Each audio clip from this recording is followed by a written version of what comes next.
Chancellor, it is my honor to present to you Madame Anne-Marie Hubert, Managing Partner of the Advisory Services and Executive Committee member of Ernst Young Canada. Throughout her exceptional career, Madame Hubert has been a vocal and effective champion of equity and inclusiveness in business. She has had a tangible impact on the governance landscape in Canada, promoting equity in her own company and in organizations across the country. Madame Hubert a complété un baccalauréat en administration des affaires à l'Université d'Ottawa en 1985, puis a obtenu son titre de comptable agréé. She then joined Ernst Young, steadily rising up the ranks to become partner in 1998. From 2002 to 2006, she led Ernst Young Gender Equity Initiatives in Canada and was the Canadian representative of the America's Gender Equity Task Force. She thereafter became a member of the Ernst Young Global Advisory Council. In 2009, Madame Hubert was named head of the Advisory Services for Canada and was asked to join the Canadian executive team. Madame Hubert has long been dedicated mentor or sponsor of women in business, helping to foster a culture of diversity in her own firm. Thanks to her leadership, Ernst Young introduced a range of successful equity initiatives, from mentorship to review programs designed to promote a greater proportion of women to senior positions. Her approach to equity has also influenced Ernst Young's clients, driving them to introduce their own internal assessments of diversity. She is a sought-after speaker on the topic of equity in the workplace, frequently sharing her vision on how to provide development opportunities and nurture ambition among women and cultural minorities. Elle a d'ailleurs enseigné la gestion, le contrôle et la gouvernance des entreprises à l'Université d'Ottawa, à l'Université du Québec à Hull, ainsi qu'à l'École supérieure de commerce de Lyon. Madame Hubert est membre du conseil d'administration de la Fédération des chambres de commerce du Québec, qui représente 60 000 entreprises québécoises. Elle siège également au conseil d'administration du Forum des politiques publiques, celui de la Chambre de commerce du Canada, ainsi que celui de la Société des célébrations du 375e anniversaire de Montréal. In recognition of her remarkable impact, Madame Hubert was honored 4 years in a row as one of the 100 most powerful women in Canada. En 2004, elle a été nommée Fellow de l'Ordre des comptables agréés du Québec, un honneur attribué aux membres qui se sont illustrés de façon exceptionnelle dans leur carrière ou la société. She was honored in 2006 with the Rosemary Metchie Award for her outstanding work in advancing women in the Americas. Mr. Chancellor, on behalf of the Senate and the Board of Governors, it is my privilege and honor to present to you Madame Hubert so that you may confer upon her the degree of Doctor of Laws honoris causa.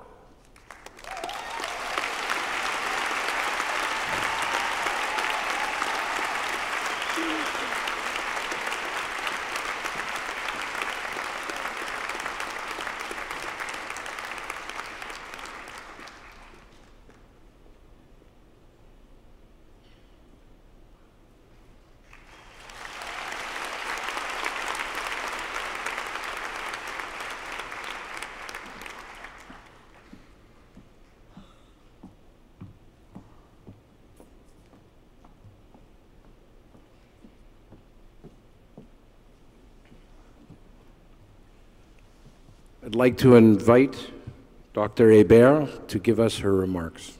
Congratulations, Dr. Hubert.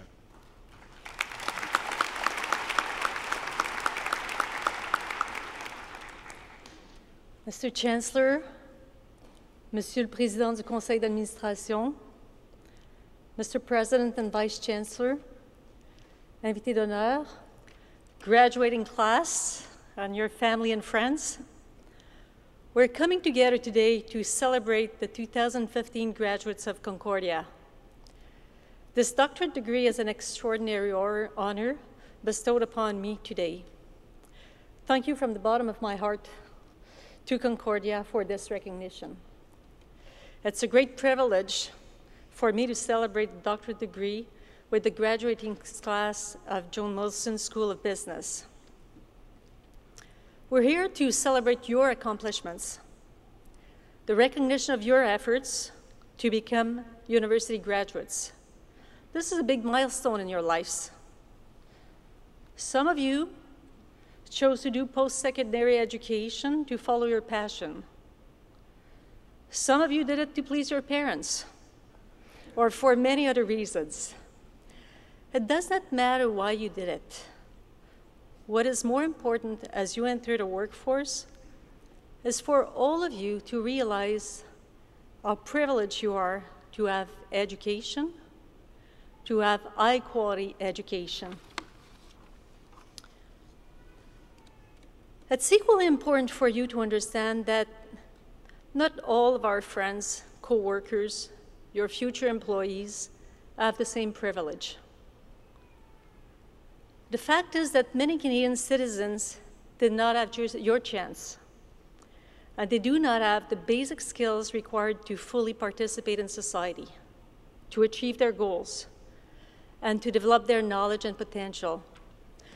Our Chancellor told you it's a lifelong learning experience. It's just starting. You're on your own to do it now. You've got the foundation to do it, but you have many friends who might not have it. In my remarks today, I would like to tell you why I believe this will be one of the biggest challenges you will face in your adult life and what you can do about it. Quelques faits. Dans les provinces maritimes, depuis quelques années déjà, il y a plus de personnes qui prennent leur retraite que de personnes qui arrivent dans le marché du travail. Au Québec, c'est la même chose dans plusieurs régions de la province. Dès l'an prochain, plus de personnes prendront leur retraite que de personnes qui entreront dans le marché du travail. La population de 16 à 65 ans va diminuer. La bonne nouvelle pour vous tous, c'est qu'il y aura moins de travailleurs disponibles pour occuper ces emplois au moment où vous entrez sur le marché du travail. Donc, il y a plus de travail pour vous. The challenge is that there will be less people working, less people paying taxes, and more people needing services. This means you were in business school, less productivity in our country, and it's easy to understand that less productivity, less people working, will not contribute to growth in our economy. To compensate, we need more productivity. That's a word we don't want to talk about. You look at your parents, and you probably don't want to work harder than they did. I know in my case, I certainly don't want to work harder, and my husband and children are here, and they would agree with me. We can work smarter. We can better leverage on technology. You will likely intuitively challenge the ways we have of doing things, challenge the status quo, and help us make our businesses better. The greatest opportunity for all of us actually is not, work smarter is one of them, but the greatest opportunity for all of us is to help all the people around us who would love to be able to contribute more, but might not have what it takes, or might not have the skills or the opportunity to do so. We talked about women. We're privileged in this country. We have access to education. It's not in all countries in the world where women can go to school or get health care. We still have, however, a challenge because women don't get into the higher positions. There's no reason why your generation doesn't change that. We can think of our immigrants. On average, they're more educated than the population that was born here, yet they have more challenges finding a job, and when they have one, they're typically paid less for the first generation or for a little while.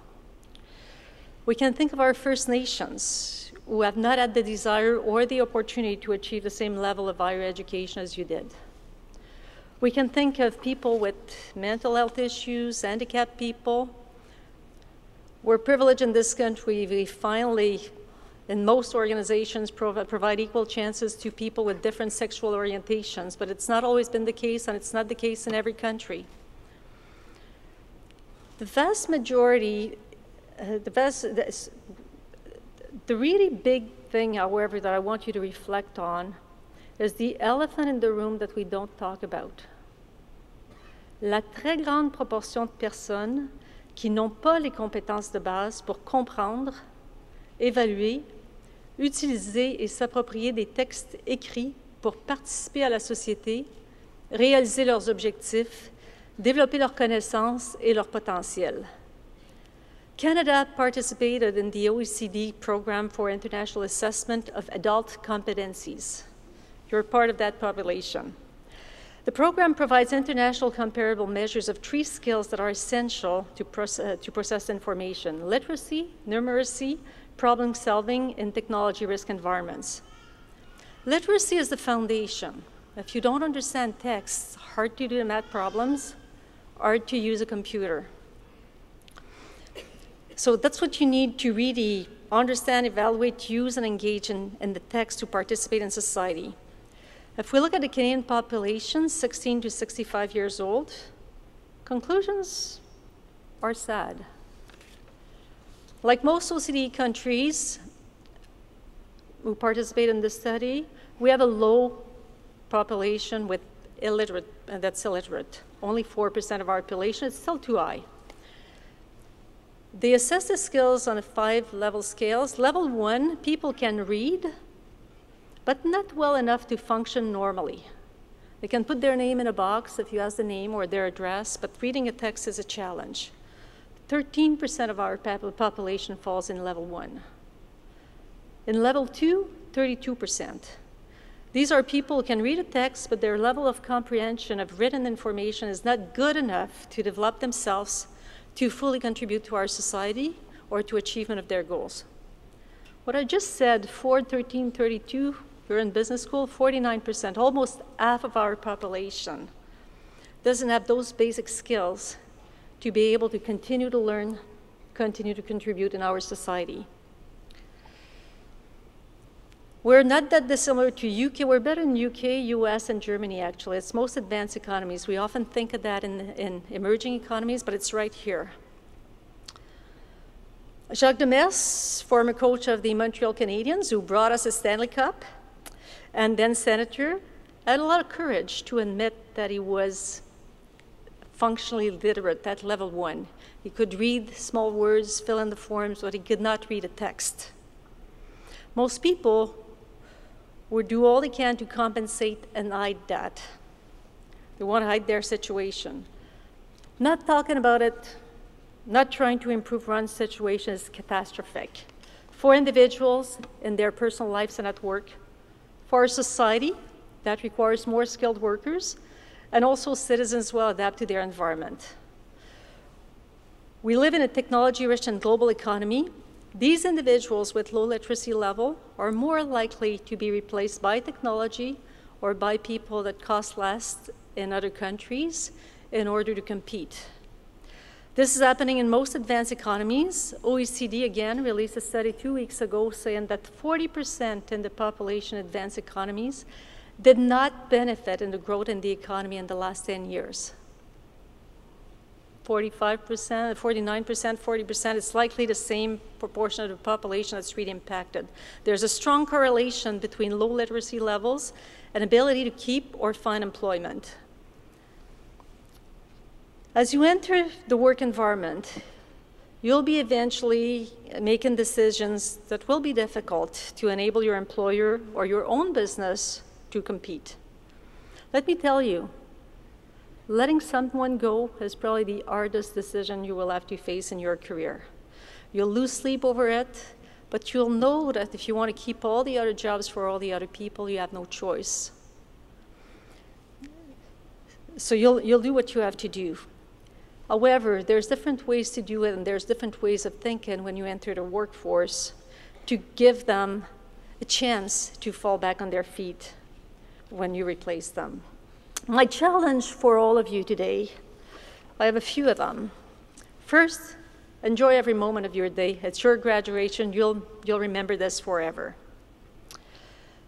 Never forget, however, that you are very privileged to benefit from high-quality education and that you are now in a position to make a difference for others close to you And the more responsibilities you will get at work, the more impact you can have on others within your work environment or your community. Our generation has not succeeded yet at creating a society where everyone can contribute their full potential. Together with your generation, we can make it better. We need your help and skills to build a better world. It already started, but let's continue to do this together. Merci. Thank you.